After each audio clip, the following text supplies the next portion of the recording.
Got milk, got some white vinegar, or if you don't have white vinegar, some lemons, you can make ricotta cheese. This delicious, super easy ricotta only requires 2 ingredients, 3 if you include salt. Traditional ricotta is made from whey, which is the byproduct of making cheese. However, I'm assuming that you didn't just make cheese, so I'm gonna teach you how to make this non-traditional, super simple version instead. First, grab some milk. Whole milk will make the best tasting ricotta. A lower fat milk, while it will still have pretty similar amounts of vitamins and minerals, will have less omega-3s. So the more fat in your milk, the more omega-3s, which have excellent health benefits. I also like to buy grass-fed for the same reason.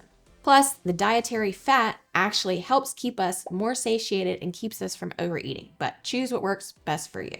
Don't use ultra pasteurized milk. However, the proteins in the milk have been denatured too much, so they're not gonna form nice cheese curds. Raw milk, low temp pasteurized, and pasteurized milk are all fine. Goat's milk, sheep's milk, those will work too. I should mention I'm using a ½ gallon of milk today. Here's the process. First, throw your milk into a large pot and heat it to about 180 to 190 degrees Fahrenheit or 82 to 88 degrees Celsius. Heating the milk to this temperature helps change the shape and nature of the proteins so that they coagulate and form nice cheese curds. But we don't want to heat super high, as in ultra pasteurized milk, because this will denature the proteins too much. Stir the milk occasionally so it heats evenly, and if you don't have a thermometer, just heat the milk until it starts to significantly steam but not boil. Once you're at temperature, turn off the heat and add your ½ cup of white vinegar. Stir once to disperse everything.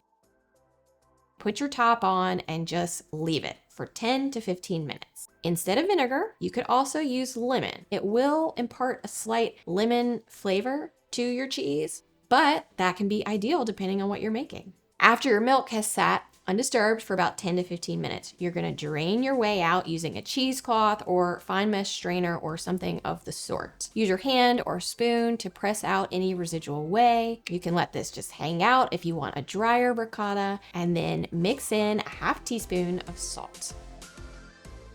Now you have light, fluffy, delicious ricotta.